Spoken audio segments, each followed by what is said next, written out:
अस्सलामुअलैकुम स्टूडेंट्स। आज हम कंप्यूटर पढ़ेंगे। तो सबसे पहले आप अपनी बुक देख लिए। आपकी बुक का नाम है कंप्यू ब्रेन क्लास 8। ठीक है, क्लास 8 की आपकी कंप्यूटर की बुक है जिसका नाम है कंप्यू ब्रेन। तो चैप्टर स्टार्ट करने से पहले हम आपको आपका PA2 का जो सिलेबस है वो मार्क करा देते हैं। तो इसके लिए आप कंटेंट ओपन कर लिए, जैसा कि हमने ऑलरेडी मार्क करा रखा है, तो आप इसे एक बार दोबारा देख लिए। हमने आपको बताया था पिछली बार कि आपके PA2 में जो आपका PA2 होगा, आपका टेस्ट जो होगा कंप्यूटर का, उसमें 2 चैप्टर हैं, चैप्टर नंबर 8 और 9, जिसमें हमने बताया था चैप्टर नंबर 8 में अंडरस्टैंडिंग HTML पार्ट 7 और 8 में बताया था हमने। मतलब ये तो हमारा कंप्लीट हो गया है। अंडरस्टैंडिंग HTML हमारा एक चैप्टर और एक है मोर ऑन HTML, ये 2 चैप्टर आपके पार्ट 2 में आ रहे हैं, जिसमें हमने बताया था हम 4 पार्ट में करेंगे। सॉरी, PA2 में आ रहे हैं, PA2 का जो टेस्ट है उसमें आ रहे हैं और 4 पार्ट में करेंगे। तो अंडरस्टैंडिंग HTML जो हमारा चैप्टर नंबर 8 है, हमने ये पार्ट 7 और 8 में कंप्लीट किया था, यानी 2 पार्ट में किया था। उसके बाद हमने चैप्टर नंबर 9 स्टार्ट किया था, मोर ऑन HTML। हमने मोर ऑन HTML में बताया था आपको कि हम ये भी पार्ट 2 में करेंगे, यानी 2 पार्ट में करेंगे, एक पार्ट 9 और पार्ट 10, जिसमें से हमने पार्ट 9 इसका पिछली बार कंप्लीट कर दिया था। और आज जो हमारा बाकी रह गया है वो है हमारा पार्ट नंबर 10, वो आज हम कंप्लीट करेंगे। तो पेज नंबर 74, चैप्टर स्टार्ट करने से पहले आप पहले पेज नंबर 74 पर आइए, जो हमारा स्टार्टिंग है चैप्टर की, और वहाँ पर जहाँ से हमने स्टार्टिंग की थी वहाँ से हम स्टार्ट करेंगे। पहले आप पेज नंबर 74 पर आइए। पेज नंबर 74 हमारा ये आपको है, देख लिए। और उसके बाद यहाँ पर देखिए, हमने पार्ट 9 यहाँ पर स्टार्ट किया था, डेट बताई थी आपको। यहाँ पर जिस दिन पार्ट 9 की वीडियो अपलोड हुई होगी वहाँ पर यहाँ पर पार्ट 9 वाली वीडियो की डेट होगी। मतलब जिस दिन पार्ट 9 अपलोड होगा उस दिन की डेट यहाँ पर लिख देनी है। उसके बाद फिर मोर ऑन HTML के अंदर ये सारे हमने HTML order list, unordered list, ठीक है, ये हमने इसमें कवर किया था। उसके बाद क्रिएटिंग टेबल को क्रिएट करना, ये भी हमने इसी में सीखा था। पार्ट नंबर 9 की बात चल रही है। उसके बाद टेबल हेडिंग के बारे में हमने पढ़ा था कि टेबल हेडिंग क्या होती है। टेबल हेडिंग एट्रीब्यूट और टैग्स को यूज़ करना सीखा था हमने, ठीक है। टेबल हेडिंग जो एलिमेंट है उसका इस्तेमाल सीखा था। उसके बाद टेबल हेडिंग के बाद हमने बताया था आपको कि यहाँ पर आप लिख दिए पार्ट 9 कंप्लीटेड, ठीक है। हमने यहाँ पर सिर्फ एक मिनट, हमने यहाँ पर सिर्फ स्टूडेंट 3 हमने ये टॉपिक कवर किए थे। उसके अंदर हमने लिखा था फिर पार्ट 9 कंप्लीटेड, पार्ट 9 हमने कंप्लीट कर दिया था। फिर हमने आपसे कहा था कि अब नेक्स्ट टाइम जो हम पढ़ेंगे वो पार्ट 10 होगा, यहाँ से स्टार्ट होगा। तो हमने ये पिछली बार आपको जब पार्ट 9 की वीडियो थी उसमें ही सब ये सारी बातें बता दी थी और ये सब लिखवा भी दिया था ऑलरेडी। तो अगर आपने नहीं लिखा है तो पार्ट 9 कंप्लीटेड यहाँ लिख लिए और पार्ट 10 स्टार्टेड यहाँ लिख लिए, ठीक है। और अगर पार्ट 9 नहीं पढ़ा है तो पार्ट 9 भी पढ़ लिए आप, पीछे की जो वीडियो है। उसके बाद पार्ट 10 पे आ जाइए। पार्ट 10 में हमने यहाँ पर बताया था कि आपका यहाँ पर पार्ट 10 स्टार्ट होगा, जो कि आज हम पढ़ रहे हैं, हमारे पार्ट 10 की ही वीडियो है। तो जिस दिन ये पार्ट 10 की वीडियो अपलोड होगी उस दिन की भी डेट आपको मेंशन करना यहाँ पर ज़रूरी है, ठीक है स्टूडेंट्स।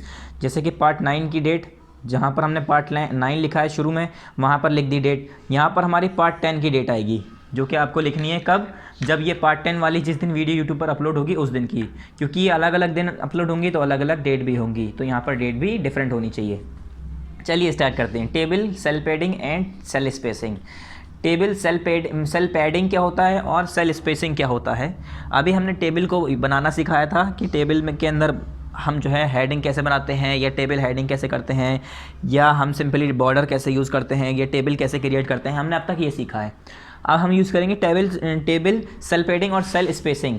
सेल पैडिंग और सेल स्पेसिंग, साफ सेल से ही पता चल रहा है कि सेल के अंदर ही हम कुछ काम कर रहे होंगे, ठीक है। पैडिंग और स्पेसिंग, चलिए देखते हैं। There are 2 attribute known as cell padding and cell spacing.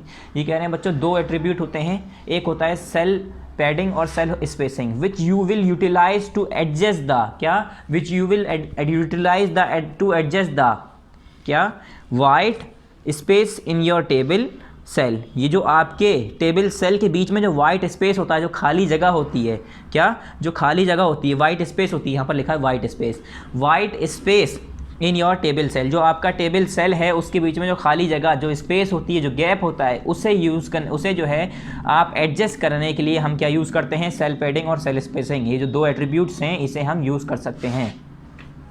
Cell spacing defines the width of the border. Cell spacing जो है बच्चों वो बॉर्डर की चौड़ाई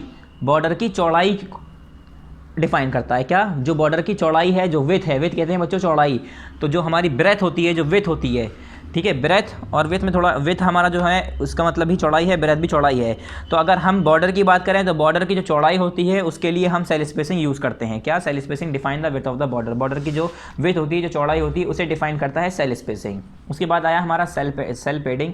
तो while cell padding represent the क्या, सेल पैडिंग रिप्रेजेंट द के बाद यहाँ पर cell padding represent the distance between cell border and the content with in.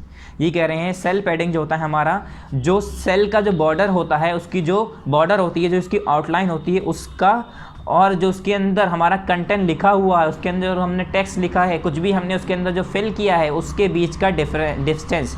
जैसे मैंने एक यहाँ पर ऐसे करके सेल बना लिया हमने, उसके बॉर्डर ही जो लाइनें हैं उससे और उसके अंदर जो लिखा हुआ है उसके बीच में कितना डिफरेंस होगा। कुछ सेल बॉर्डर ऐसे होते हैं जो कि बिल्कुल जो हमने उसके अंदर टेक्स्ट लिखा है, जो कंटेंट है उसी से मिले हुए होते हैं, बिल्कुल टच हो रहे होते हैं। कुछ होते हैं उसमें गैप होता है। तो सेल पैडिंग जो है गैप देने के लिए, किसके बीच में गैप देने के लिए, किसके बीच में डिस्टेंस देने के लिए, सेल बॉर्डर और कंटेंट जो उसके अंदर लिखा हुआ है उसके बीच में। और सेल स्पेसिंग का क्या है, जो हमारे अंदर, हमारे सेल के अंदर जो वाइट स्पेस, जो खाली जगह होती है, सफ़ेद जगह, जैसे कि मैंने एक यहाँ पर बॉक्स बनाया तो इसके अंदर जो वाइट सारी जगह है, तो उसके बीच में जो हमारी विड्थ होती है, जो उसकी चौड़ाई होती है, उसकी बात करते हैं हम।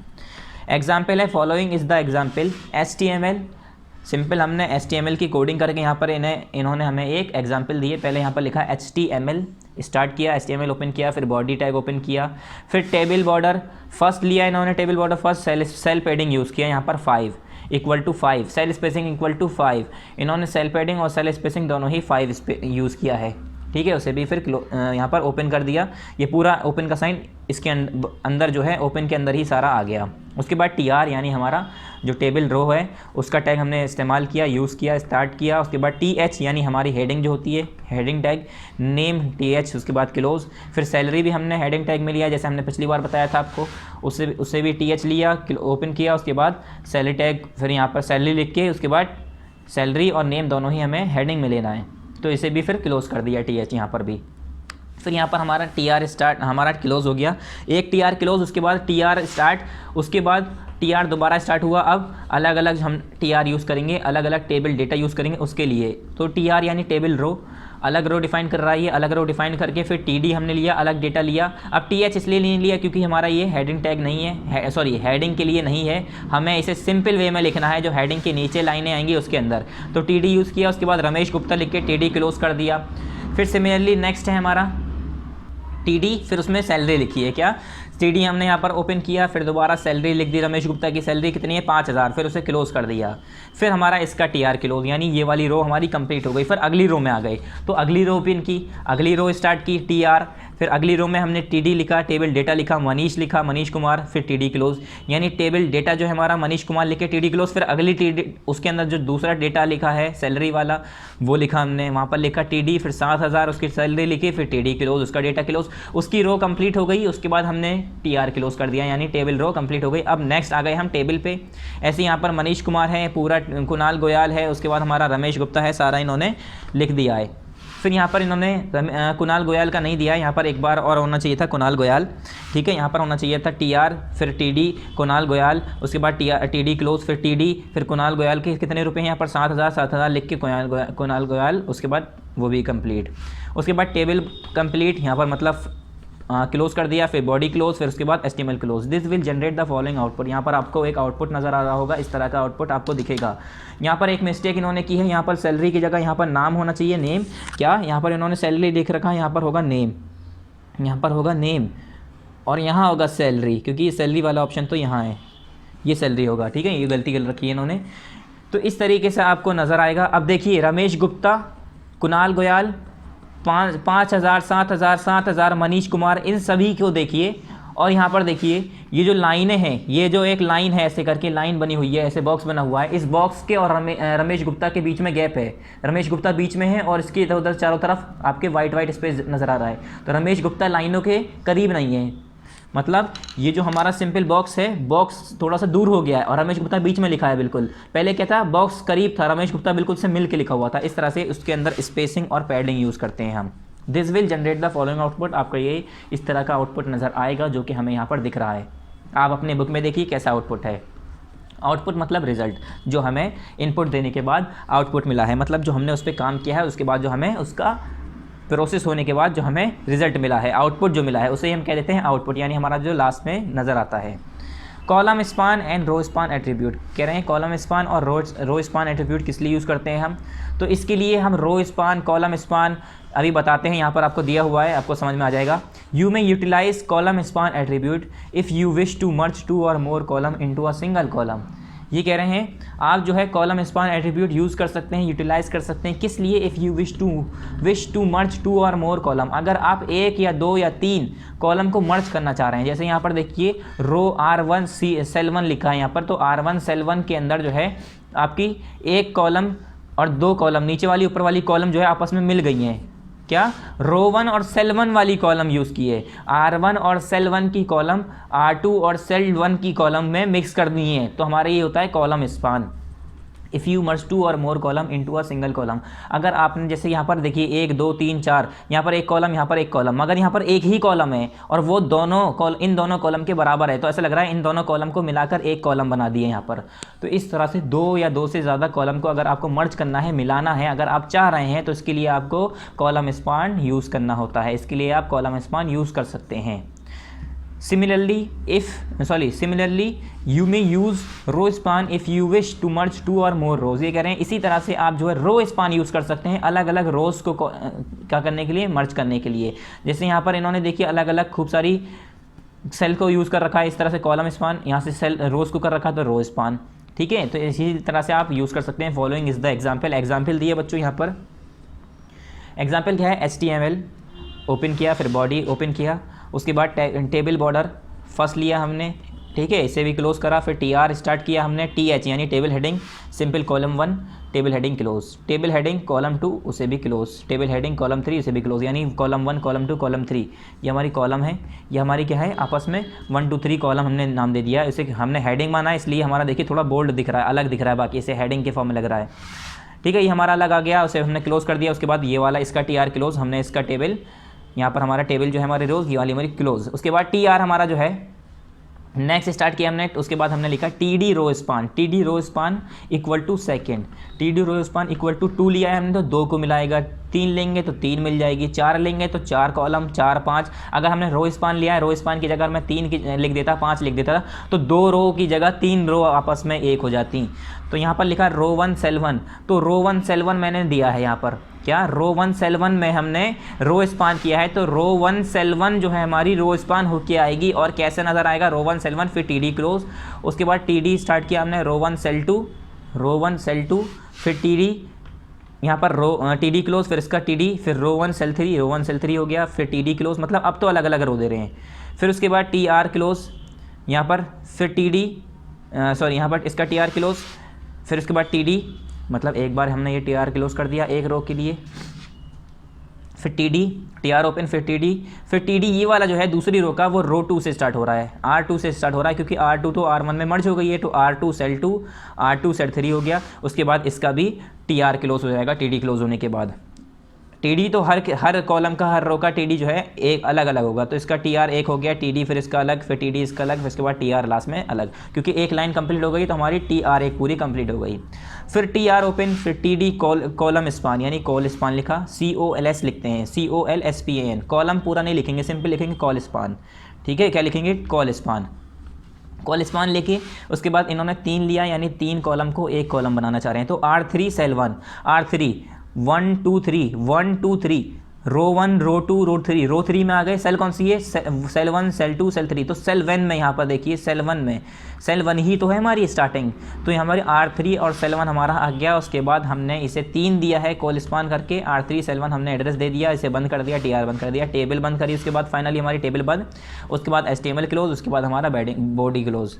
तो यहाँ पर ये गलती की है इन्होंने बच्चों, HTML हमारा सबसे लास्ट में क्लोज होता है, क्या, HTML हमारा सबसे लास्ट में क्लोज होता है और बॉडी इससे पहले क्लोज होता है, तो यहाँ पर बॉडी आ जाएगा इस जगह और HTML हमारा यहाँ आ जाएगा, ठीक है। ये सबसे लास्ट में क्लोज होता है, HTML कभी बीच में क्लोज नहीं हो सकता, क्या, HTML कभी बीच में क्लोज नहीं हो सकता। सारा बॉडी के अंदर को जो मामला है वो हमने पूरा कर लिया। उसके बाद टेबल के बाद हमारी बॉडी का ख़त्म हो गया, बॉडी के अंदर जो काम था वो ख़त्म, फिर बॉडी क्लोज होगी, बॉडी क्लोज के बाद फिर HTML क्लोज होगी, ठीक है। HTML सबसे लास्ट में क्लोज होता है, तो यहाँ HTML की जगह बॉडी आएगा, बॉडी की जगह HTML, यानी पहले बॉडी टेबल के बाद बॉडी क्लोज, उसके बाद HTML close. This will generate the following output. आपका ये जो आउटपुट है इस तरह से नजर आएगा। देखिए कॉलम, यहाँ पर 3 कॉलम मिल गई हैं, यहाँ पर 3 लिया था इन्होंने। इसके बाद रो, 2 रो हैं आपस में, 1 रो बन गई है इन्होंने, क्योंकि 2 रो को इन्होंने बताया था। मैं 5 भी कर सकता हूँ, 6 भी कर सकता हूँ, वो आपके ऊपर डिपेंड है आपको कैसे रखना है। चलिए नेक्स्ट में आ जाइए, टेबल बैकग्राउंड। अब टेबल के बैकग्राउंड के बारे में बात करते हैं। अभी तक हमने सिर्फ उसके ऊपर की बात की थी, अब हम उसके बैकग्राउंड के बारे में बात करते हैं। You may set table background with the help of one of the following 2 means. ये कह रहे हैं आप जो टेबल का बैकग्राउंड है उसे आप जो है किसी भी 2, ये जो आपके तरीके हैं, 2 जो जरिए हैं, इसकी मदद से आप जो है टेबल का बैकग्राउंड सेट कर सकते हैं। ठीक है, ये जो 2 मीन्स दिए हैं, 2 जरिए दिए हैं, इसकी मदद से आप टेबल का बैकग्राउंड चेंज कर सकते हैं। पहला है यूजिंग बीजी कलर। पहला आप बीजी कलर यानी बैकग्राउंड कलर एट्रीब्यूट जो है उसे यूज़ करके, या बैकग्राउंड एट्रीब्यूट सिंपल यूज़ करके, यानी बीजी एट्रीब्यूट यूज़ करके। बीजी कलर को एट्रीब्यूट यूज़ करके क्या है, you may set background colour for just 1 cell और होल टेबल। ये कह रहे हैं आप जो है सिर्फ एक सेल के लिए या पूरी टेबल के लिए आप बैकग्राउंड कलर चूज़ कर सकते हैं। मतलब अगर मैं चाहूँ तो कॉलम 1 का कलर मैं रेड ले लूँ, कॉलम 2 का ब्लू ले लूँ, कॉलम 3 का ग्रीन ले लूँ, या चाहूँ तो पूरी टेबल का कलर मैं ग्रीन ले लूँ, ब्लू ले लूँ।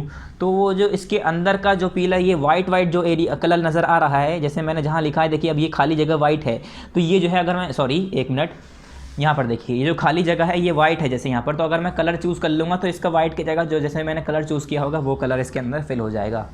तो इसे हम कहते हैं background colour using BG colour attribute. फिर बैकग्राउंड एट्रीब्यूट में क्या है, you may set background image for just 1 cell और होल टेबल। बैकग्राउंड एट्रीब्यूट में जो है हम बैकग्राउंड इमेज लगा सकते हैं खाली एक सेल के लिए या पूरी टेबल के लिए, या हो सकता है मैं एक सेल के अंदर खाली कोई इमेज लगाना चाह रहा हूँ तो उस इमेज के ऊपर लिखा हुआ आएगा। यहाँ जहाँ हमारा वाइट था वहाँ पर हमारा क्या हो जाएगा, फ़ोटो लगा हुआ आ जाएगा, इमेज लगी हो जाएगी। या पूरी टेबल के ऊपर मैं पूरी टेबल के अंदर इमेज लगा दूँ। तो बीजी कलर से हमारा कलर चेंज होता है, और बीजी एट्रीब्यूट से, बीजी बैकग्राउंड एट्रीब्यूट से हमारा बैकग्राउंड की इमेज हम उसके अंदर चेंज कर सकते हैं, फिक्स कर सकते हैं। ठीक है, एडजस्ट कर सकते हैं। चलिए पेज नंबर 79 था हमारा, अब पेज नंबर 80 ओपन कर लिए। टॉप पर देखिए पेज नंबर 80 के स्टार्टिंग पर, HTML is an example of using BG colour attribute. Sorry, here is an example of using BG colour attribute. ये कह रहे हैं यहाँ पर हम आपको एक एग्जाम्पल दे रहे हैं बीजी कलर एट्रीब्यूट को यूज़ करने की। पहला HTML, उसके बाद बॉडी। पहले मतलब HTML ओपन किया, 1 मिनट, अब देखिए HTML ओपन किया, उसके बाद बॉडी ओपन किया, उसके बाद table border is equal to 5, table border दिया हमने 5। फिर बॉर्डर कलर इसी के बाद लिखा ग्रीन, इसके बाद BG colour equal to grey, BG colour grey ले लिया, बॉर्डर कलर हमने ले लिया ग्रीन, यानी जो लाइनें होंगी वो पूरी ग्रीन कलर की होंगी, और ग्रे कलर का हमारा इसका बीजी कलर होगा, बैकग्राउंड कलर होगा। उसके बाद TR यहाँ पर स्टार्ट हुआ, TR में हमने TH लिखा, कॉलम 1 TH क्लोज, फिर TH कॉलम 2, यानी हेडिंग है हमारी कॉलम 1 कॉलम 2 कॉलम 3, TH एक हमारी रो कंप्लीट हो गई, तो एक रो हमने यहाँ पर कंप्लीट कर दी, यानी क्लोज कर दी, TR क्लोज। फिर TR दोबारा स्टार्ट हुई, अगली कॉलम की बात कर रहे हैं, सॉरी अगली रो की बात कर रहे हैं, तो अगली रो हमने ओपन की। उसके बाद TD यानी टेबल डेटा, हमने पहले लिखा रो स्पान, इसके अंदर रो स्पान करा, रो स्पान करके हमने रो स्पान बताया 2, यानी 1 2 रो को आपस में ये मर्ज कर देगी, यानी मिला देगी। तो दो रो आपस में हमने स्पान किया, मतलब मर्ज किया है। उसके बाद यहाँ पर हमने लिखा रो 1 सेल 1, वो हमने एड्रेस बता दिया है कौन सी रो हमारी रो 1 और सेल 1 है, जहाँ पर हमने रो स्पान यूज़ किया है। उसके बाद TD क्लोज, फिर TD बैकग्राउंड, बीजी कलर, अगले में हमने रेड कलर यूज़ किया। देखिए यहाँ पर आपका ये वाला आपका रेड कलर का दिख रहा है, थोड़ा गंदा है मगर आपको देखना चाहिए। रो 1 सेल 2 जो है हमारा वो रेड कलर का है, तो यहाँ पर लिखा TD BG colour red, R1 cell 2 TD, फिर क्लोज इसका, फिर इसका TD R1 cell 3 TD close, फिर TR क्लोज। देखिए R1 सेल 2 R2 सेल 3, जब तक हमारी पूरी एक रो कंप्लीट नहीं होती जब तक हम TR क्लोज नहीं करते हैं, TR सबसे लास्ट में क्लोज करते हैं। अब अगली रो के लिए जा रहे हैं, अगली रोज जो है हमारी उसके लिए जा रहे हैं, तो उसके लिए फिर दोबारा एक TR ओपन करेंगे एक बार। फिर TD मतलब पहली कॉलम का टेबल डेटा हमारा रो 2 सेल 2, उसे क्लोज कर देंगे। फिर दोबारा अगला डेटा रो 2 सेल 3, उसे क्लोज, फिर इसके लिए TR क्लोज। फिर TR यहाँ पर ओपन, फिर TD कोल स्पान यूज़ किया इन्होंने, कोल स्पान में इक्वल टू 3 लिया इन्होंने, तीनों कॉलम एक ही में मर्ज कर दी। तो रो 3 सेल 3 हमारी इसका एड्रेस था, यानी 1 2 3, रो 1 रो 2 रो 3। तो नीचे आएंगे तो रो 3 तो होगी 1 2 3 ऐसे करके, तो रो 3, और सेल कौन सी हमारी, सेल पहली है सेल 1 सेल 2 सेल 3, तो हमारी सेल 1 हमने बता दिया, उसे TD क्लोज, उसके बाद इसका भी TR क्लोज। एक कॉलम एक रो कंप्लीट, उसके बाद रो TR कंप्लीट, तो अलग अलग रो के लिए हम TR यूज़ करते हैं। फिर उसके बाद फाइनली हमारा टेबल क्लोज़ कर दिया, और यहाँ पर भी मिस्टेक है, इन्होंने ये क्लोज़ वाला पूरा साइन नहीं लगाया। यहाँ पर हमारा ये कंप्लीट हो गया। उसके बाद नेक्स्ट हमारा बॉडी क्लोज, उसके बाद हमारा फाइनली HTML कंप्लीट, यानी हमने क्लोज कर दिया। उसके बाद this will generate the following output. आपको यहाँ पर आउटपुट दिख रहा होगा, आप अपनी बुक में देखिए, पीछे का कलर पूरा ग्रे हो गया है और ये थोड़ा गंदा दिख रहा है। अगर आप अपनी कंप्यूटर में करेंगे तो बहुत साफ नज़र आएगा। पीछे का कलर ग्रे है और ये वाला जिस पे हमने रेड सेलेक्ट किया वो रेड है, और बॉर्डर कलर जो है, जो आपके टेबल का जो बॉर्डर है, जो आपकी लाइनें हैं वो पूरी ग्रीन हो गई होंगी, ठीक है। जो उसकी जो लाइनें हैं जिससे वो बना हुआ, जैसे ब्लैक कलर से आ रहा था, वो हमारा बॉर्डर कलर जो है ग्रीन हो गया होगा, बीजी कलर वो ग्रे हो गया, यानी बैकग्राउंड कलर पूरा ग्रे हो गया है, और हमारा जो बॉर्डर कलर है वो ग्रीन हो गया है। और हमारा जो रो है, एक रो को सिर्फ मैंने रेड लिया है, तो सिर्फ और सिर्फ एक रो मेरी रेड आ रही है, बाकी मेरी ग्रे है। Table height and width, table की हाइट और विथ की बात करते हैं अब। You may set a table height and width using height and width attribute. ये कह रहे हैं आप जो है टेबल की हाइट और विथ को सेट कर सकते हैं, कैसे? हाइट एट्रीब्यूट को यूज़ करके। क्या? हाइट एट्रीब्यूट को यूज़ करके। यू में set a table height and width using height and width attribute.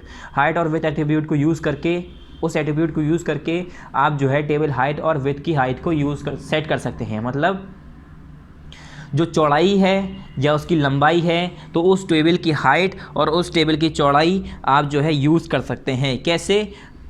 Using height and width attribute, by using height and width attribute. You may specify table height और width in terms of percentage और in term of integer value of available screen area. ये कह रहे हैं जो आपकी table है उसके अंदर अगर आपको उसकी हाइट या विथ यानी चौड़ाई या उसकी लंबाई बढ़ानी है, तो उसके लिए आप जो है परसेंटेज फॉर्म में कर सकते हैं, या उसे सिंपल इंटीजर यूज़ करके, नंबर यूज़ करके आप उसके जो अवेलेबल स्क्रीन एरिया पे होती है उसे यूज़ करके आप उसे स्पेसिफाई कर सकते हैं। Following is the example. आपको एग्जाम्पल दी हुई है। पहला है यहाँ पर HTML हमने ओपन किया।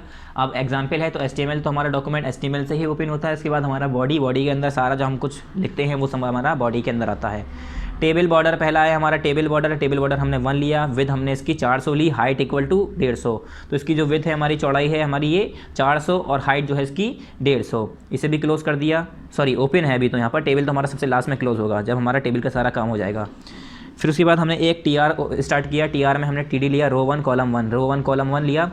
फिर हमारा ये TD क्लोज। फिर रो 2, अभी एक लाइन चल रही है, रो चल रही है, जब तक ये रो चलती रहेगी जब तक TR क्लोज नहीं होगा। अब रो 1 कॉलम 2 है हमारा, रो 1 कॉलम 2, इसके लिए अलग TD लेंगे, अलग इसके अंदर अलग डेटा फिल कर रहे हैं ना हम, तो TD R1 कॉलम 2 लिया, इसे भी क्लोज कर दिया। अब एक लाइन कंप्लीट, इसके आगे कुछ नहीं है तो TR क्लोज। फिर अगली TR ओपन करनी है रो 2 के लिए, तो अगली TR ओपन की, फिर उसके अंदर TD रो 2 कॉलम 1। उसके बाद देखो रो 1 है, रो 2 है, 1 2, अगली रो में आ गए, मगर कॉलम कौन सी है? 1 2।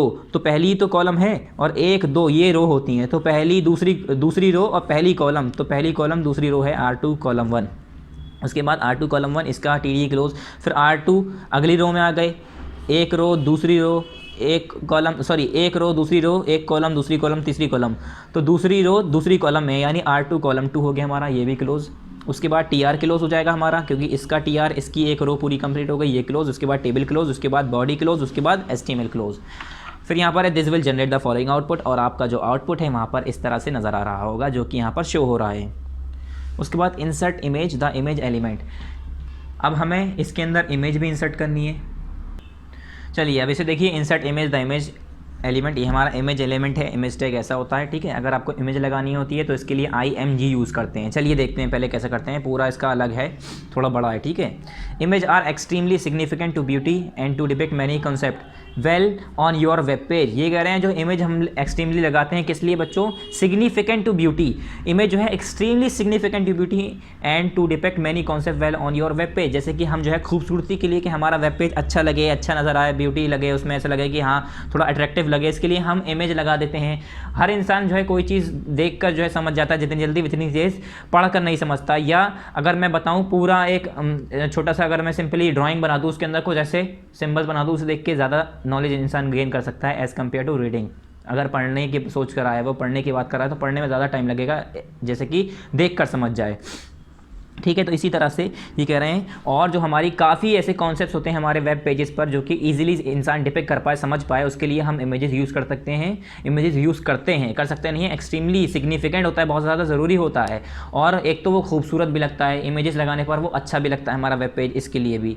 इट इज़ ट्रू, क्या it is true that one single image is worth then 1000 of words. ये कह रहे हैं ये बिल्कुल सही बात है कि एक खाली सिंगल इमेज जो है हज़ारों वर्ड से ज़्यादा महंगी और कीमती होती है। क्या मतलब? ये कह रहे हैं अगर मैं कहीं पर 1000 वर्ड लिख दूँ और इंसान पढ़ने लगे, उसे 1000 वर्ड पढ़ते पढ़ते उसे बहुत टाइम लगेगा और समझने में भी, मगर अगर मैं कहीं पर इमेज बना दूँ, एक फ़ोटो बना दूँ ऐसा जिसमें वो सारे 1000 वर्ड उसमें समझ में आ रहे हों, तो इंसान तस्वीर देख के ही फ़ौरन समझ जाता है।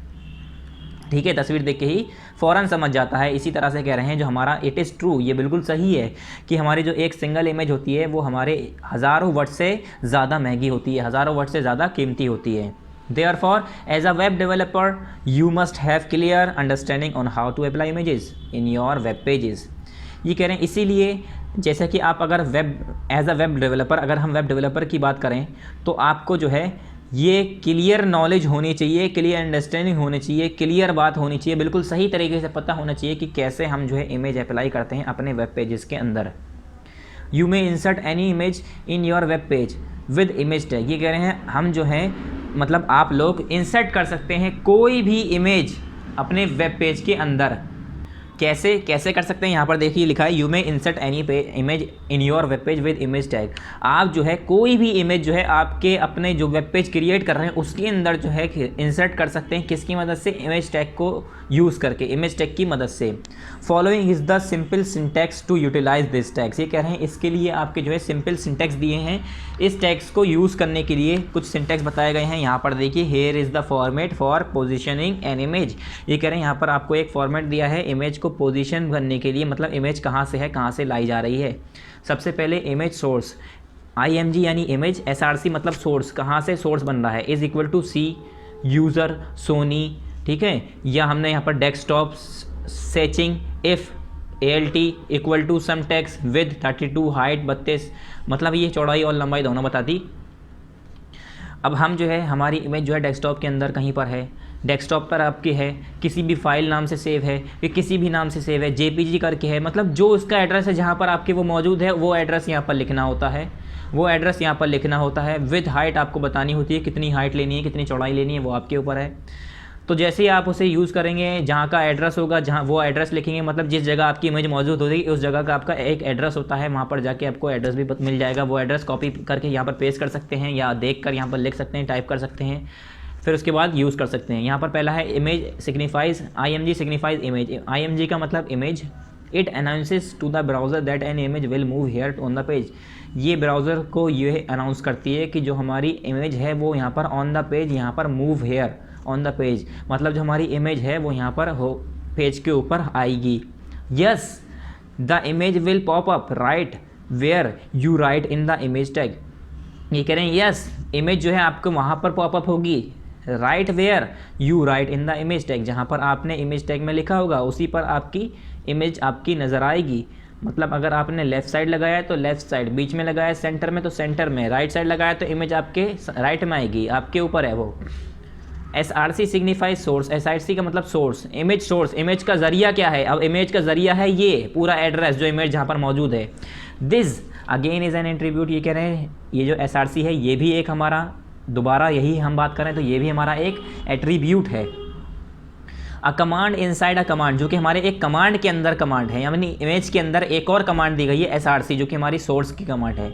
It direct the browser where to go to find the image. ये ब्राउज़र को बताता है कि हमारी इमेज कंप्यूटर के अंदर कहाँ मौजूद है, कहाँ पर जाना है हमें इमेज को फाइंड करने के लिए। अब मैं डायरेक्ट इमेज को कॉपी करके यहाँ पर पेस्ट नहीं करूँगा, इमेज का जो एड्रेस होगा वो यहाँ पर लिख दूँगा, यहाँ पेस्ट कर दूँगा, जिससे जो है जो हमारा वेब ब्राउज़र है उसे पता चल जाए कि हमारी कंप्यूटर के अंदर इस जगह पर वो इमेज है और उसका एड्रेस ये है, तो वही इमेज यहाँ पर फुल पूरी आपको दिखेगी।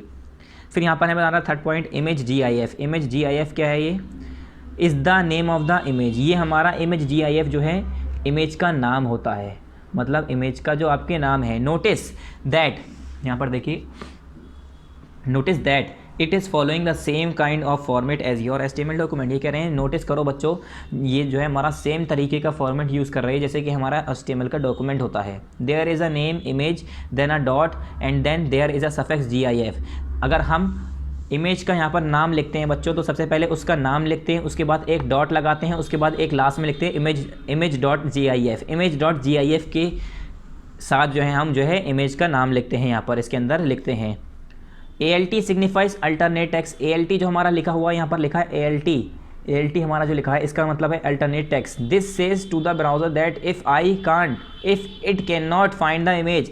इसका मतलब ये है जो हमारा अल्टरनेट टेक्स्ट है ALT, इसका मतलब ये है कि हम ब्राउज़र से ये कह रहे हैं कि अगर if it can not find the image then just display this text. ये कह रहे हैं अगर आप जो है इमेज को फाइंड नहीं कर पा रहे हैं, मतलब अगर ये जो है इमेज को फाइंड नहीं कर पा रहा है, तो ये टेक्स्ट जो है हमारा डिस्प्ले करो। मतलब यहाँ पर जैसे सम टेक्स्ट लिखा है तो यहाँ पर कुछ भी आपने जो टेक्स्ट लिखा होगा वो डिस्प्ले होगा अगर इमेज नहीं दिख रही होगी।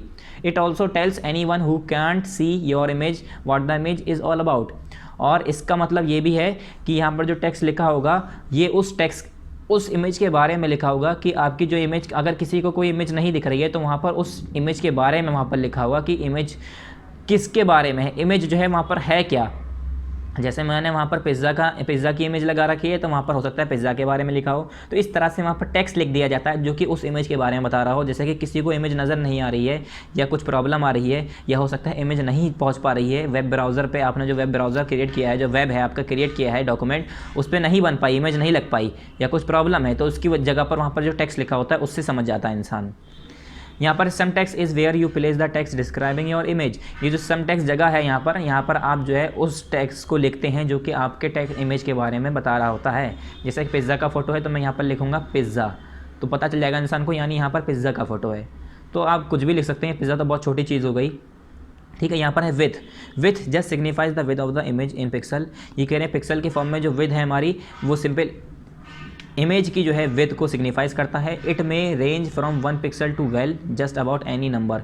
ये कह रहे हैं हमारी ये 1 पिक्सल से जो है बहुत अच्छे पिक्सल तक जा सकती है, वेल जैसे कि जस्ट अबाउट कोई भी number, but usually will be less than the width of the web browser. मगर यूजुअली अगर हम इसकी बात करें तो वेब ब्राउज़र की चौड़ाई से कम ही होगी। अगर आपका वेब ब्राउज़र ही 10 तक है, 10 पिक्सल तक है, तो आपकी विथ 10 पिक्सल से बड़ी थोड़ी नहीं हो सकती है, ठीक है। उसकी चौड़ाई उससे बड़ी नहीं हो सकती, तो उसकी विथ जो है वेब ब्राउज़र की विथ से हमेशा कम ही होनी चाहिए। हाइट अगर मैं बात करूँ तो हाइट जो है हमारा सिग्निफाई क्या करता है, simple as you might guess the height of the image in pixel. जैसे कि हम गेस कर सकते हैं हाइट का मतलब हाइट हमारे इमेज पिक्सल के फॉर्म में, यानी हाइट जो है इमेज की पिक्सल के फॉर्म में। Again the height may be just about anything. ये कह रहे हैं अगर मैं बात करूँ हमारी जो सिंपल हाइट है वो जो है may be just about anything, वो किसी की भी हो सकती है, जैसे कि but usually will be less than the height of the web browser. मतलब सिंपली जो हमारी हाइट है वो कुछ भी हो सकती है, ठीक है। आपने हो सकता है हाइट कुछ भी सिलेक्ट कर रखी हो, आपके ऊपर है वो 1 से लेकर आप कितने पिक्सल सेलेक्ट कर रहे हैं आपके ऊपर है, मगर उसकी हाइट जो है हमारे वेब ब्राउज़र की हाइट से कम ही होनी चाहिए, उससे ज़्यादा हो ही नहीं सकती। अगर आपका वेब ब्राउज़र ही अगर इतना बड़ा है जितनी की उसकी मतलब जितनी लिमिट है उससे बड़ी आप उसके अंदर इमेज कैसे लगा सकते हैं, कम से कम उसके बराबर लगा सकते हैं, तो कम से कम उसके बराबर ही लगा सकते हैं। उससे बड़ी अगर बात करेंगे तो इतना बड़ा तो हमारा वेब पेज ही नहीं है कि उसके अंदर आप इतनी बड़ी इमेज लगाएं। चलिए नेक्स्ट है हमारा बच्चों यहाँ पर एक्सरसाइजेज। हमारा टॉपिक जो हमारा यहाँ पर था पूरा कंप्लीट हो गया। ओके, इमेज इंसर्ट करना, इमेज एलिमेंट को यूज़ करना, सब हमने इसका पूरा अलग अलग डिस्क्राइब कर लिया है। अब आ जाते हैं हम इसके मल्टीपल चॉइस क्वेश्चन पे, यानी हमारी जो फर्स्ट एक्सरसाइज है, पहली एक्सरसाइज है हमारी मल्टीपल चॉइस क्वेश्चन, जो कि हमें बुक में ही करना है, ठीक है स्टूडेंट्स। तो 1 बाय 1 हम इसे करेंगे। इसका ए है हमारा we can use start attribute to specifying the dash of an index. ये कह रहे हैं हम जो है स्टार्ट एट्रीब्यूट को यूज़ कर सकते हैं, किस लिए, क्या इंडेक्स की क्या चीज़ स्पेसिफाई करने के लिए, specifying the centralising of an index, या स्टार्टिंग या एंडिंग। तो मैंने बताया था स्टार्ट एट्रीब्यूट को हम इसलिए बताते हैं कि इंडेक्स की हमारे जो है स्टार्टिंग कहाँ से हो रही है, ये बताने के लिए कि इंडेक्स की हमारी स्टार्टिंग कहाँ से हो रही है, ठीक है। Specify the starting of an index, किसी भी इंडेक्स की स्टार्टिंग को स्पेसिफाई करने के लिए हम जो स्टार्ट एट्रीब्यूट यूज़ करते हैं, ठीक है स्टूडेंट। तो ए हो गया हमारा स्टार्टिंग, सेकेंड हो गया ए का, इस पर आप टिक कर लिए। बी है हमारा the default bullet showed by most web browser is the full dash disc, ये कह रहे हैं जो आपकी डिफ़ॉल्ट ब्राउज़र जो ज़्यादातर ब्राउज़र्स के ज़रिए दिखाई जाती है वो फुली क्या है, फुली कौन सी डिस्क है, एंशिएंट डिस्क है या मॉडर्न डिस्क है या ट्रेडिशनल डिस्क है। तो मैंने बताया था ये हमारी जो ट्रेडिशनल डिस्क है वही हमारी ज़्यादातर ब्राउज़र शो करते हैं। तो ये क्या हो गया हमारा ऑप्शन नंबर 3 हो गया, आप इस पर टिक कर दिए ट्रेडिशन पर, बी का। ठीक है, सी है हमारा the numbering begin eight one and is incremented by dash for every successive order list element tag with L I. जैसे मैंने बताया था नंबरिंग हमारी स्टार्ट होती है वो हमारी लास्ट में एल आई से ही हमारा जो है हर एलिमेंट जो हमारा टैग जो है 1 एल आई से हमारा स्टार्ट होता है, इंक्रीमेंटेड होता है, अलग अलग डिफ्रेंशिएट होता है। ठीक है, तो इसका क्या हो गया 1 हो गया, सी का भी हो गया हमारा 1। डी क्या है हमारा, डी है the bullet itself appears in dash flavours. ये कह रहे हैं हमारे जो बुलेट्स होते हैं अपने वो खुद कितने फ्लेवर्स में आते हैं, 2 फ्लेवर, 3 फ्लेवर या 4। तो मैंने बताया था हमारे जो बुलेट्स हैं अपने आप जो हमारे आते हैं वो 3 फ्लेवर्स में आते हैं। कौन कौन से, स्क्वायर, डिस्क और सर्किल। 3 तरीके की हमारी चॉइसेस होती हैं उसके अंदर, स्क्वायर, डिस्क और सर्किल। ठीक है स्टूडेंट्स, तो आपका हो गया ऑप्शन नंबर 2 डी का। फिर हमारा ई है इन विच फॉर्म मीनू और सब्जेक्ट कैन बी क्रिएटेड। ये कह रहे हैं किस फॉर्म में मीनू और सब्जेक्ट को हम क्रिएट कर सकते हैं, टेबल फॉर्म में, कॉलम फॉर्म में, लिस्ट फॉर्म में। तो मैंने बताया था ये तो टॉप की सबसे स्टार्टिंग की हमारे चैप्टर की पहली ही लाइन है कि हमारी जो हम लिस्ट यूज़ करते हैं वो किस लिए यूज़ करते हैं, सब्जेक्ट, मीनू और जो हमारी अलग अलग लिस्ट बनाने के लिए। ठीक है, इस तरह से हम जो है क्रिएट करने के लिए इसे हम इन सब चीज़ों को हम किस में क्रिएट कर सकते हैं, लिस्ट में क्रिएट कर सकते हैं। तो हमने बताया था लिस्ट को हम यूज़ करते हैं टेबल मीनू, सब्जेक्ट, इन तरह के हम ऑब्जेक्ट्स को, इन तरह की हमारे जो फॉर्म्स हैं इसे क्रिएट करने के लिए, लिस्ट के फॉर्म में बनाने के लिए। ठीक है, तो हमारा ई का हो गया फर्स्ट लिस्ट। अब नेक्स्ट पर आइए, next exercise page number 82। Page number 82 पर टॉप पर देखिए लास्ट है हमारा we may use type attribute to specify the type of dash we prefer. तो इसका है हमारा एफ जो है हमारा, देखिए we may use type attribute to specify the type of character we prefer. ये कह रहे हैं हम जो टाइप एट्रीब्यूट यूज़ करते हैं ये किस लिए, ये स्पेसिफाई करने के लिए कि किस तरीके का हम कैरेक्टर उसके अंदर प्रेफर कर रहे हैं। ठीक है, किस तरीके का हम उसके अंदर कैरेक्टर लगा रहे हैं या प्रेफर कर रहे हैं, तो उसके लिए हम कैरेक्टर एट्रीब्यूट यूज़ करते हैं। ठीक है, टाइप एट्रीब्यूट यूज़ करते हैं। उसके बाद है हमारा question number 2, answer the following question. ये भी हम नेक्स्ट टाइम करेंगे, मतलब अभी पहले हम फिल इन द ब्लैंक्स और बाकी एक्सरसाइज कर लेते हैं, उसके बाद लास्ट में हम करेंगे एक्सरसाइज 2। तो आ जाइए पहले एक्सरसाइज 3 पर, fill in the blanks. Fill in the blanks में पहला देखिए बच्चों, फर्स्ट यहाँ पर हमारा क्या दिया है, एन, यहाँ पर देखिए फिल इन द ब्लैंक्स में ए देखिए, an unorder list is a collection of dash items without any specific order. ये कह रहे हैं जो ऑर्डर लिस्ट होती है, हमारी जो ऑर्डर लिस्ट होती है वो हमारी किसकी कलेक्शंस होती है, तो collection of related items without any specific order, वो कलेक्शन ऑफ रिलेटेड आइटम्स होती है, रिलेटेड आइटम्स की कलेक्शंस होती हैं। ठीक है, जो हमारी एक ऑर्डर लिस्ट होती है वो जो है कलेक्शन ऑफ रिलेटेड आइटम्स होती हैं, जो कि हमारी स्पेसिफिक ऑर्डर के साथ, items without any specific order, जिसमें कोई हमारा स्पेसिफिक ऑर्डर नहीं होता, क्या, जिसमें हमारा कोई स्पेसिफिक ऑर्डर नहीं होता। तो इसमें एक मिस्टेक हमारी क्या है बच्चों, जो हमारी ऑर्डर लिस्ट होती है उसके अंदर बल्कि इस ऑर्डर होता है, मगर यहाँ पर लिखा है विदाउट एनी स्पेसिफिक ऑर्डर, यहाँ पर लिखा है विदाउट एनी स्पेसिफिक ऑर्डर, यानी ये ऑर्डर लिस्ट की बात नहीं कर रहे हैं, ये अनऑर्डर लिस्ट की बात कर रहे हैं। क्या, ये यू ओ के साथ यहाँ पर एक यू आ जाएगा, अनऑर्डर लिस्ट। ठीक है, अनऑर्डर लिस्ट की बात कर रहे हैं क्योंकि अनऑर्डर लिस्ट के अंदर जो है ज़रूरत नहीं होती स्पेसिफाई ऑर्डर को स्पेसिफाई करने के लिए। तो हमारा क्या है, an unorder list is a collection of related items without any specific order. ये अब हमारा ठीक है, क्योंकि ऑर्डर लिस्ट में तो हमारे स्पेसिफिक ऑर्डर होते हैं, ये कह रहे हैं विदाउट एनी स्पेसिफिक ऑर्डर, तो ये क्या गलत हो गया। ठीक है, ये क्या हो गया, गलत हो गया। तो यहाँ पर क्या है हमारा रिलेटेड है, बस आपको चेंज क्या करना है, ऑर्डर की जगह अनऑर्डर कर देना है। फिर यहाँ पर है UL will list items with, ये जो हमारा यूएल टैग है वो आइटम्स को किससे लिस्ट करेगा, लिस्ट आइटम विद बुलेट्स, ये बुलेट्स से लिस्ट करता है, इसमें नंबर्स नहीं आते हैं क्योंकि ये हमारा अनऑर्डर लिस्ट में इसमें अलग अलग बुलेट्स नज़र आएंगे। सी है हमारा HTML provides dash kind of list. ये कह रहे हैं जो हमारा HTML है वो आपको क्या प्रोवाइड करता है, कितने तरह की लिस्ट प्रोवाइड करता है, तो यहाँ पर लिखना है वेरियस काइंड्स ऑफ लिस्ट। जो HTML है हमारी वो अलग अलग तरह की, वेरियस काइंड्स की, अलग अलग तरह की डिफरेंट तरह की, बहुत तरह की लिस्ट प्रोवाइड करता है। तो ये हमारा क्या हो गया, VARIOUS, वेरियस। फिर डी है हमारा the most usual the most usual unorder list is on the web is a collection of dash to other document. ये कह रहे हैं जो सबसे ज़्यादा मोस्ट यूजुअल अनऑर्डर लिस्ट है वो क्या है, on the web is called is a collection of hyper link to other document, is a collection of web is a collection of hyper link, वो हमारे हाइपर लिंक का collection है। ठीक है, hyper link is a collection of hyper link, LINK, ये L हमारा थोड़ा करीब बन गया है तो यहाँ पर हम दोबारा कर देते हैं, hyper link is a collection of hyper link to other document. ठीक है, ये हमारा हाइपर लिंक हो गया। HYPERLINK, क्या HYPERLINK, हाइपर लिंक। ई है हमारा we may specify dash height and width in term of percentage और in term of integer value of available screen area. अभी हमने ये पढ़ा है, हमने अभी बिल्कुल जस्ट थोड़ी देर पहले ही पढ़ा था हमने कि जो हमारी जो है विथ है, जो हाइट है, क्या we may specify table height and with. हम जो हमारी जो टेबल की हाइट और विथ है उसे हम स्पेसिफाई कर सकते हैं। क्या हमारी जो टेबल की हाइट और विथ है उसे हम स्पेसिफाई कर सकते हैं, मतलब उसमें लिख सकते हैं किसकी फॉर्म में, टेबल परसेंटेज की फॉर्म में कि 79%, 60% हाइट होनी चाहिए, 80% हाइट होनी चाहिए, 80% विथ होनी चाहिए, इस तरह से, या simple number integer value use करके 2 होनी चाहिए, 10 होनी चाहिए, 5 होनी चाहिए। इस तरह से हम इंटीजर वैल्यू यूज़ करके हम क्या कर सकते हैं, अवेलेबल स्क्रीन एरिया की टेबल की जो हाइट और विड्थ है हम उसे स्पेसिफाई कर सकते हैं। नेक्स्ट आया हमारा फोर्थ, जो कि हमें ये भी बुक में करना है, ट्रू और फॉल्स। ट्रू एंड फॉल्स में हमारा ए है हमारा one single image is worth then 1000 of words. ये कह रहे हैं हमारी जो एक सिंगल इमेज है हमारी वो 1000 ऑफ वर्ड्स से ज़्यादा कीमती होती है। तो बिल्कुल ट्रू बात है। अगर कोई इंसान अगर कोई चीज़ समझाना चाह रहा है तो अगर उसने 1000 वर्ड लिख रखे हैं और 1000 वर्ड पढ़ के सुनाएगा जब तक तो बहुत टाइम लगेगा। अगर वही 1000 वर्ड की सारी इन्फॉर्मेशन वो एक फ़ोटो बना के, एक पिक्चर बना के अगर बता दे तो वो बहुत ज़्यादा जल्दी हो जाएगा और इजीली हो जाएगा। इंसान को इजीली पिक्चर देख के, एनिमेशन देख के समझ में भी आता है। तो इस तरह से हमारी जो वन सिंगल इमेज जो होती है वो हमारे 1000 वर्ड से भी ज़्यादा महंगी होती है और कीमती होती है। तो ये क्या हो गया, हमारा ट्रू हो गया। तो यहाँ पर टी लिख लिए क्योंकि पूरा तो लिखना यहाँ पर नामुमकिन है। ट्रू तो आप यहाँ पर लिख नहीं पाएंगे, इतना बड़ा बॉक्स नहीं है। बी है we may insert any image in our web page with web tag. ये कह रहे हैं हम जो है अपने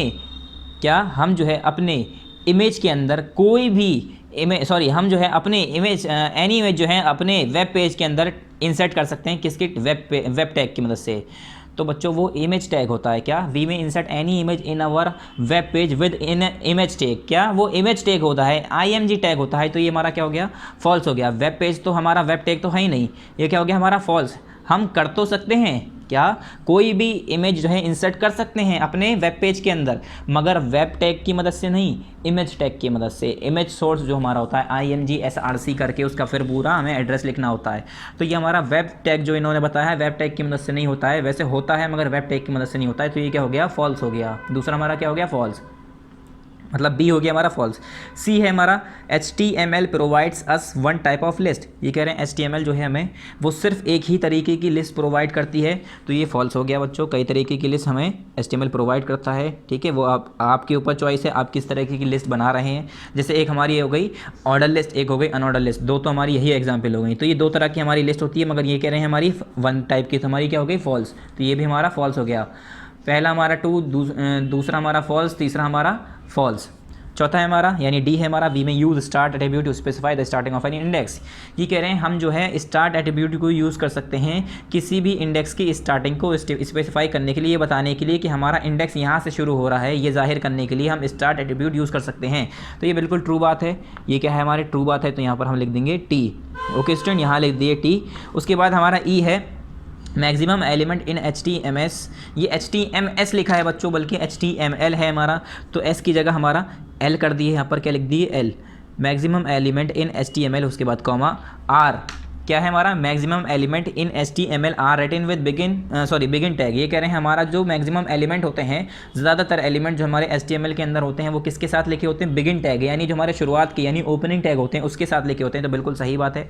जैसे कि हम अगर HTML की बात करें तो हर टैग हमारा ओपन वाले साइन से ही, इस तरीके के साइन से हमारा स्टार्ट होता है, लिखा होता है। ठीक है, और लास्ट में हमारा मतलब बिगिनिंग यहाँ से होती है, शुरुआत यहाँ से होती है, और लास्ट में हमारा इस तरह से क्लोज हो जाता है। ठीक है, तो मैंने बताया था। अब इसके अंदर आप टैग कुछ भी हो सकते हैं, UL OL LI, कुछ भी, बहुत सारे टैग हो सकते हैं। हमने अब तक बहुत सारे पढ़ लिए हैं। ठीक है, centre align, left align, right, centre, body tags और बॉडी इमेज SRC, बहुत सारे ऐसे हमने टैग यूज़ कर लिए हैं। उसके बाद F आया हमारा, F हमारा table are just like spreadsheet. ये कह रहे हैं टेबल हमारी एक जस्ट लाइक स्प्रेडशीट की तरह है। तो ये बिल्कुल सही बात है। हमने ये स्टार्टिंग में जब टेबल के बारे में पढ़ रहे थे तो हमने बताया था कि टेबल जो हमारी एक स्प्रेडशीट की तरह होती है। तो ये भी क्या हो गया हमारा, ट्रू हो गया। तो एक बार दोबारा देखिए, ए है हमारा ट्रू, बी है हमारा फॉल्स, सी है हमारा फॉल्स, डी है हमारा फिर ट्रू, उसके बाद ई है हमारा ट्रू, एफ है हमारा ट्रू। तो ये सारे ऑप्शंस हमारे यहाँ पर कंप्लीट हो गए, मतलब हमने यहाँ पर fill in the blanks complete कर ली। उसके बाद हमारी जो एक्टिविटी है ये हमें करनी नहीं है, ठीक है। अगर आप अपने घर में कंप्यूटर है उसे यूज़ करना चाह रहे हैं, ठीक है, HTML यूज़ करिए, ओपन करिए और सिंपली उसके अंदर क्रिएट करिए ऐसे HTML डॉक्यूमेंट्स। तो नोटपैड के अंदर सिंपली ये यूज़ करते हैं लोग बाग, कोई भी आपके ऊपर कोई भी ऐसा पैड है उसे यूज़ कर सकते हैं। वैसे हम सिंपली नोटपैड के अंदर ही हम इसे करते हैं। चलिए यहाँ पर हमारा HTML के ये कंप्लीट हो गया। अब आ जाते हैं लास्ट एक्सरसाइज हमारी जो है आंसर दी फॉलोइंग क्वेश्चंस। यहाँ पर भी एक्टिविटी के अंदर आंसर दी फॉलोइंग क्वेश्चंस है, जैसे ये आसान क्वेश्चन है, ठीक है। Explain the difference between the orderless and unorderless with example, कि एग्जाम्पल के साथ ऑर्डरलेस और अनऑर्डरलेस की डिफरेंस बताओ। फिर name two attribute of the OL tag, OL tags orderless के 2 एट्रीब्यूट के नाम बताओ और उसे एग्जाम्पल के साथ एग्जाम्पल के साथ एक्सप्लेन करो। फिर है हमारा write an HTML document to create table which has 3 rows and 3 column, कि एक HTML डॉक्यूमेंट क्रिएट करके बताओ जिसमें जो है 3 रो 3 कॉलम हो। ऐसा HTML डॉक्यूमेंट क्रिएट करना है, उसके टैग लिखने हैं, मतलब सिंपली कॉपी में, जिसमें जो है 3 रो और 3 कॉलम हो, ठीक है स्टूडेंट्स। ऐसा आपको क्रिएट करके बताना है। डी है differentiate between TD and TH tag, कि आपका जो टेबल डेटा और यानी TD हमारा जो टैग है और TH हमारा टेबल हेडिंग जो टैग होता है, इसके बीच में डिफरेंशिएट करो, इसमें फ़र्क क्या है। फिर ई है हमारा explain all the attribute of the TR tag along with an appropriate example. ये करें सारे जो हमारे एट्रीब्यूट हैं TR टैग के, जो हमारे TR टैग के एट्रीब्यूट्स हैं सभी को जो है उसके साथ उसकी एग्जाम्पल के साथ उसे जो है एक्सप्लेन करो। तो ये सारी चीज़ें हमने वैसे डिफाइन कर दी है आपको, तो ये करनी नहीं है वैसे, ठीक है। ये सारी चीज़ें हमें करनी नहीं है क्योंकि हमने ये सारी चैप्टर के अंदर करी हैं। अगर आप करना चाहते हैं तो अगर आप करना चाहते हैं तो आप कर सकते हैं, वैसे हमारी एक्टिविटी हमें करनी नहीं है। फिर ये इस तरह की यहाँ पर HTML डॉक्यूमेंट आपको दिया है, इस तरह का आपको क्या करना है, इन्होंने जनरेट करके दिखाया है कि इस तरह की टेबल हमारी फॉर्म होगी। यहाँ पर लिखा है write the code to generate the following table, कोई भी टेबल बनाने के लिए आपको कोड जनरेट करना है। तो ये सारी चीज़ें हम एक्सप्लेन कर चुके हैं। अब हमारा मेन मोटिव ये नहीं है, एक्टिविटी हमें करनी नहीं है, हमने यहाँ पर आपको कट करके दिखा दिया है, ठीक है। एक्टिविटी करनी नहीं है। अगर आपको घर पे अगर आपके कंप्यूटर है तो आप उसे कर सकते हैं, ठीक है, कंप्यूटर है तो आप उसे यूज़ कर सकते हैं, बिल्कुल। तो आया हमारा exercise 2, answer the following questions. क्या है हमारा आंसर दी फॉलोइंग क्वेश्चन, किस में करना है, हर बार की तरह कॉपी में ही करना है। तो मैं यहाँ पर लिख देता हूँ इन कॉपी। क्वेश्चन नंबर A क्या है, what is table heading the TH element. ये कह रहे हैं हमारी टेबल हेडिंग TH एलिमेंट होता है वो क्या होता है, क्या what is table heading the TH element, जो हमारा TH एलिमेंट जो टेबल हेडिंग होता है वो क्या होता है, उसे एक्सप्लेन करना है। तो टेबल हेडिंग जो हमारा TH एलिमेंट था वहाँ पर पहुँचिए सबसे पहले, कहाँ पर, टेबल हेडिंग और TH एलिमेंट जो हमारा था यहाँ पर बच्चों पेज नंबर 78 पर, क्या पेज नंबर 78 पर इसका आंसर है। तो पहले मैं पेज नंबर यहाँ पर लिख देता हूँ क्वेश्चन के आगे। क्वेश्चन नंबर A का आंसर है पेज नंबर 78, पेज नंबर 78 पर इसका आंसर है, ठीक है स्टूडेंट्स। तो क्वेश्चन नंबर A एक्सरसाइज 2 यहाँ पर देखिए, पेज नंबर 78 पर table heading the TH element. Table heading may be defined with TH element. This tag will be put to replace TD tag which is used to represent real data. Usually you will put your top row as table heading as shown below. Else you may use TH element at any location. ठीक है students, यहाँ तक हमारा क्या हो गया, answer number A हो गया, आंसर नंबर A हो गया। एक्सरसाइज कौन सी है बच्चों, एक्सरसाइज है हमारी 2, एक्सरसाइज हमारी 2, तो ये आंसर नंबर A हो गया। अब अगर मैं एग्जाम्पल पूरी क्रिएट करके एग्जाम्पल बताऊँ तो आपको ये पूरा यहाँ तक लिखना होगा, HTML तक यहाँ तक लिखना होगा ये।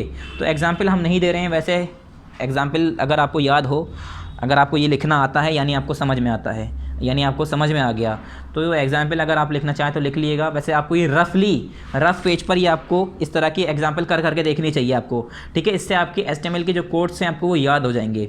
मगर आंसर जो है हमारा सिंपल यहाँ से लेकर यहाँ तक है, आंसर नंबर A, ठीक है। ये 3 लाइन खाली answer number A exercise 2 page number 78 पर। फिर आ जाते हैं हम अपने क्वेश्चन आंसर पर।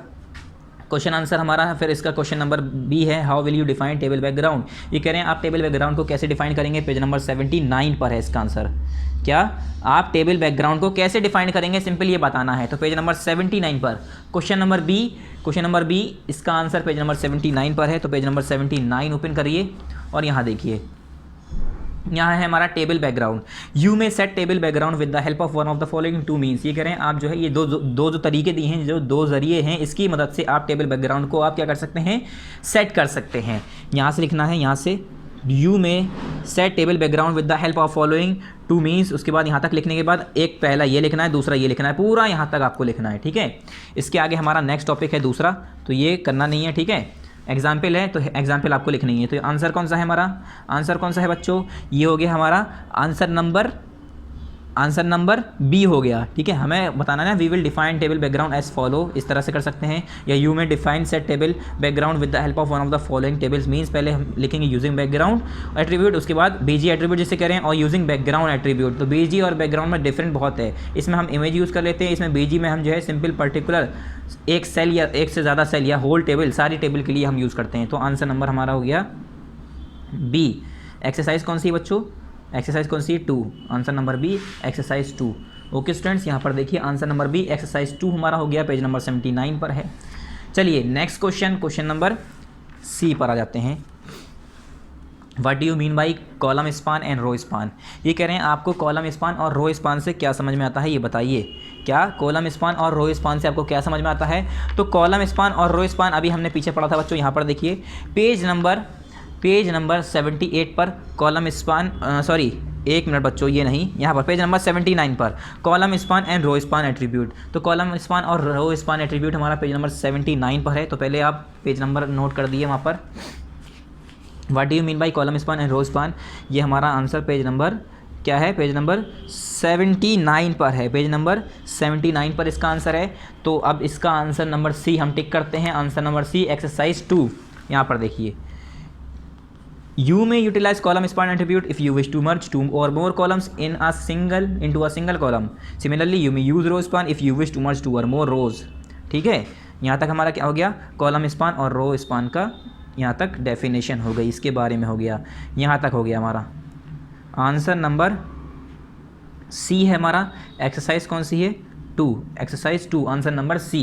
ओके स्टूडेंट्स, यू से लेकर पूरा रोज तक पेज नंबर हमारा देख लिया। आप दोबारा से पेज नंबर हमारा ये 79 है, जो कि हमने आपके क्वेश्चन पर लिख रखा है। क्वेश्चन नंबर सी के बाद आ जाइए क्वेश्चन नंबर डी पर।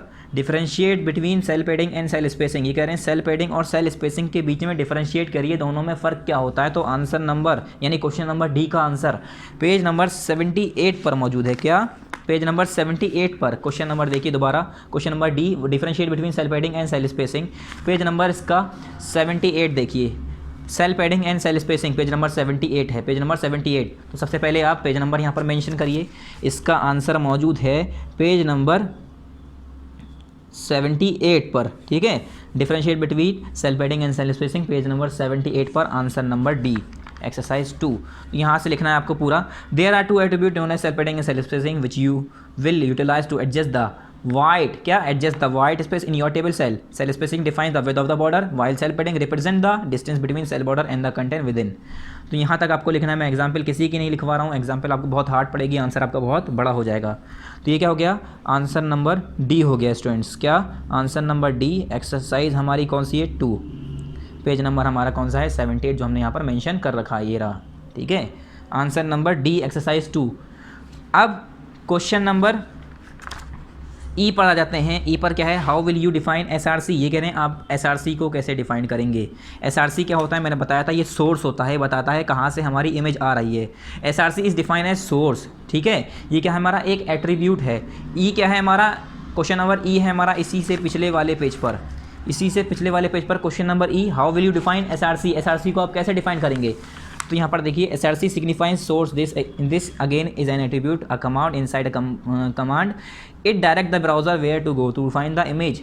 ये क्या हो गया, यहाँ से लेकर पूरा यहाँ तक आंसर नंबर क्या हो गया बच्चों, आंसर नंबर ई हो गया। एक्सरसाइज कौन सी हो गई, एक्सरसाइज हो गई 2।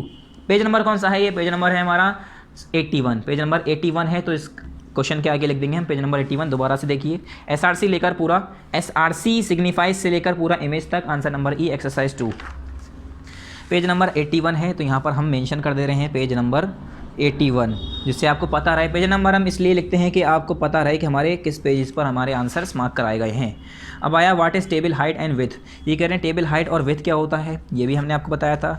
ठीक है, यहाँ पर भी बताया था हमने टेबल हाइट एंड विथ वाला। यहाँ पर देखिए, ये है question number F, what is table height and with, ये पेज नंबर 80 पर है। क्या, पेज नंबर 80 पर इसका आंसर मौजूद है। ठीक है, what is table height and width, table height और विथ क्या होता है, question number F, question number F exercise 2। यहाँ पर देखिए, You may set a table height and width using height and width attribute. You may specify the table height or width in terms of percentage or in terms of integer value of available screen area. यहाँ तक आपका हो गया, ये हो गया answer number F. क्या हो गया? आंसर नंबर F हो गया स्टूडेंट. एक्सरसाइज कौन सी हो गई? E. Answer number F. Sorry, exercise हमारी ये 2 है. E तो हमारी एक्सरसाइज है ही नहीं. एक्सरसाइज कौन सी चल रही है हमारी? एक्सरसाइज हमारी चल रही है 2. तो यहाँ पर आंसर नंबर F हो गया, एक्सरसाइज 2. पेज नंबर कौन सा है हमारा? पेज नंबर हमारा है 80, जो कि हमने वहाँ पर मार्क करा दिया है. तो यहाँ से लेकर U से लेकर पूरा स्क्रीन एरिया तक आंसर नंबर F हो गया. पेज नंबर हमने 80 यहाँ पर लिख रखा है. क्वेश्चन नंबर G है हमारा. What do you mean by insert image? ये कह रहे हैं आपको इंसर्ट इमेज से क्या समझ में आता है. इंसर्ट इमेज क्या होता है? IMG element. ये जो इंसर्ट इमेज IMG एलिमेंट है, इससे आपको क्या समझ में आता है? तो सिंपल हमें ये IMG एलिमेंट जो है, क्या जो हमारा IMG एलिमेंट है, सिंपल इसे हमें बताना है. तो जो IMG एलिमेंट है हम क्या कर सकते हैं उससे? इसका हम सिंपल ये कह सकते हैं कि हम जो इमेजेस जो है एक्सट्रीमली सिग्निफिकेंट होती है और ब्यूटी हमारी डिपेक्ट करती है कॉन्सेप्ट जो हमारे वेल ऑर्गेनाइज वे में समझ में आ जाते हैं हमें. तो हमने इसका बताया था जो हमारा इमेज लगाने का मतलब होता है वो क्या होता है कि हमें इमेज इसलिए लगाते हैं कि जो हमारे जो व्यूवर्स हैं, जो हमें देख रहे हैं, वेब पेज जो ओपन कर रहे हैं, तो वेब पेज पे जो उस पर ओपन कर रहे हैं, उसे देख रहे हैं, उसे ईजिली समझ में आ जाए. जैसे हमने बताया था 1000 वर्ड मैं एक जगह लिख दूँ, एक जगह इमेज बना दूँ, तो इमेज जो है ज़्यादा जल्दी समझ में आएगी लोगों को कि उस 1000 वर्ड को पढ़ने से बेहतर है कि वो इमेज देख के समझ जाए. और अट्रैक्टिव भी लगती है, खूबसूरत लगता है हमारा HTML पेज. तो इसका आंसर जो है पिछले पेज नंबर 80 पर इसका आंसर, यानी what do you mean by insert image the IMG element, इसका आंसर पेज नंबर 80 पर ही मौजूद है. पेज नंबर 80 पर, तो यहाँ पर पेज नंबर 80 पहले मेंशन कर दिए. पेज नंबर 80 लिखने के बाद पीछे आ जाइए. क्वेश्चन नंबर G का आंसर यहाँ पर देखिए. Insert image the image element. Images are extremely significant to beauty and to depict many concepts well on your web pages. It is true that one single image is worth than thousands of words. Therefore, as a web developer, you must have clear understanding on how to apply image in your web. You may insert any image in your web page with IMG tag. ये क्या है हमारा? IMG tag को use करके by applying IMG tag, इसे use करके हम insert कर सकते हैं. यहाँ तक हो गया हमारा इसकी डेफिनेशन. ठीक है. और उन्होंने फिर बताया था कि जो हमारा सिंपल सिंटैक्स है is given below to utilize this इस इमेज टैग्स. वो हमारा क्या होता है? इमेज टैग्स होता है. जो सिंपल हमारा सिंटैक्स होता है उसे यूज़ करने के लिए हमारा क्या होता है? Image SRC. तो यहाँ पर देखिए, following is the simple syntax to utilize this tag. अब इस टैग को यूटिलाइज करने के लिए सिंपल यहाँ पर हमारा क्या दिया है? सिंटैक्स दिया हुआ है यहाँ पर नेक्स्ट पेज पर. Here is the format for positioning an image. यहाँ पर इमेज SRC C, उसके बाद यूज़र, सोनी, डेस्कटॉप, सर्च और ALT, यानी हमारा जो ALT है हमारा क्या है? Alternate text. इस करके यूज़र, सोनी, डेस्कटॉप. ठीक है, इस तरह से हम यूज़ करते हैं इसे. और फिर सेचिंग GIF इस तरह से. तो जो हमारा नेक्स्ट है ये हमें लिखना नहीं है, बस इतना ही लिख लिए क्योंकि आपको ये याद हो जाए, बहुत बड़ी बात है. तो सिंपल आपको यहाँ तक लिखना है. ठीक है, इंसर्ट से लेकर यहाँ पर लिखना है. क्वेश्चन नंबर क्या है? क्वेश्चन नंबर हमारा G है, तो आंसर कौन सा हो गया हमारा? आंसर नंबर G हो गया. एक्सरसाइज कौन सी है? एक्सरसाइज तो हमारी 2 ही चल रही है. Answer number G page number 80 पर हो गया इसका कंप्लीट. ठीक है students, answer number G page number 80. वापस आइए. यहाँ पर लिखा था इंसर्ट इमेज से आपको क्या समझ में आता है? IMG एलिमेंट जो होता है हमारा. तो सिंपल हमने समझा दिया. सिंटैक्स हमारा क्या है? सिंटैक्स हमने नहीं बताया है. ठीक है, सिंटैक्स हमने नहीं बताया. सिंटैक्स थोड़ा अजीब सा है, आपको समझ में नहीं आएगा. Question number H, what is the importance of image GIF. ये कह रहे हैं इमेज GIF का इंपॉर्टेंट क्या है? क्या इमेज GIF का इंपॉर्टेंट क्या है? तो यहाँ पर हमने यूज़ किया था क्या? इमेज GIF के बारे में बताया था. यहाँ पर देखिए पेज नंबर 81 पर. Image GIF is the name of the image. Notice that it is following the same kind of format as your HTML document. There is a name image, then a dot, then there is a suffix GIF. तो ये क्या हो गया? Image GIF. ये question number कौन सा हो गया बच्चों? क्वेश्चन नंबर H हो गया. क्या हो गया? क्वेश्चन नंबर H हो गया. ये पूरा हमने इमेज GIF का हमने सिग्निफिकेंट बता दिया. ठीक है students, question number H. The importance of image GIF करके लिख सकते हैं. The importance of image GIF is that it is the name of an image. ठीक है, इस तरह से लिख सकते हैं हम कि the importance of image GIF is that it is the name of the significant image, या name of the particular image, या नेम ऑफ द इमेज. इस तरह से लिख सकते हैं. Note it follows same format as HTML document. तो ये हमारा पूरा यहाँ से यहाँ तक आंसर नंबर H है. तो आप अपनी लैंग्वेज में लिख सकते हैं, जैसे मैंने अभी बताया था कि हम अपने आप यहाँ पर लिख सकते थे. इस जगह हम यहाँ पर ये भी लिख सकते थे कि the importance of image GIF is that it is the name of an image. क्या ये हमारे इमेज का नाम होता है, ये लिख सकते हैं। उसके बाद फुल स्टॉप, फिर लिख सकते हैं एन इमेज, उसके बाद इसके बाद लिख सकते हैं note it follows same format as HTML document. क्या note it follows same format as HTML document. बस सिंपल हमें यही लिखना है। तो आप यहीं ये भी लिख लिए। अगर आपने आंसर मेरा सुना हो जो मैंने बोला है तो वो भी आप लिख सकते हैं। तो answer number H exercise 2 question number H का हमारा था ये। पेज नंबर कहाँ पर है हमारा, पेज नंबर 81 है, पेज नंबर 81। तो यहाँ पर आपको मेंशन कर देना है page number, what is the importance of image GIF, page number 81 पर इसका आंसर है बच्चों। एक्सरसाइज हमारी इसके साथ यहाँ पर कंप्लीट हो गई। अब आपको नेक्स्ट क्या करना है, यहाँ पर लास्ट में लिखना है PA2 कोर्स कंप्लीटेड, क्योंकि बच्चों हमारा ये क्या था, PA2 का लास्ट चैप्टर था और लास्ट पार्ट था। जैसे कि हमने आपको बताया, कंटेंट पे देखिए, चैप्टर PA2 में आपके 2 चैप्टर हैं, 8 और 9। चैप्टर 8 हमारा पार्ट 7 और 8 में ऑलरेडी पहले ही कंप्लीट हो चुका है। उसके बाद हमने बताया था कि पार्ट 9 कंप्लीट हो गया, पार्ट 10 जो आज हमने पढ़ा है ये भी कंप्लीट हो गया। तो ये हमारा पूरा चैप्टर कंप्लीट। इसके साथ साथ हमारा चैप्टर नंबर 9 भी कंप्लीट और हमारा PA2 का सिलेबस कंप्लीट। तो आपको क्या करना है, यहाँ पर लास्ट में लिख लेना है PA2 कोर्स कंप्लीटेड। आप यहाँ लिखना चाह रहे हैं यहाँ लिख लिए, यहाँ लिखना चाह रहे हैं यहाँ लिख लिए। तो एक्टिविटी से पहले ही लिख देते हैं PA2 course completed. Okay students, यहाँ पर आपका PA2 का सिलेबस कंप्लीट हुआ है, तो यहाँ पर आप लिख दिए PA2 कोर्स कंप्लीटेड। आपको अपनी बुक के साथ साथ अपनी बुक में जब एक्सरसाइजेस करेंगे, यानी सिंपल सिर्फ और सिर्फ जो आंसर द फॉलोइंग क्वेश्चन है वो करने हैं आपको। तो आपको वो करने के बाद लास्ट में अपनी कॉपी के बाद भी लिख देना है PA2 course completed. Okay students, जो आपके ये 2 चैप्टर हैं ये आपको अच्छे से पढ़ लेने हैं और यही PA2 में आने वाले हैं। यही चार पार्ट में ये आपकी वीडियो अपलोड हुई है। तो अब नेक्स्ट टाइम हम नेक्स्ट पार्ट के लिए पढ़ेंगे, नेक्स्ट चैप्टर पढ़ेंगे। Thank you very much. अस्सलामु अलैकुम।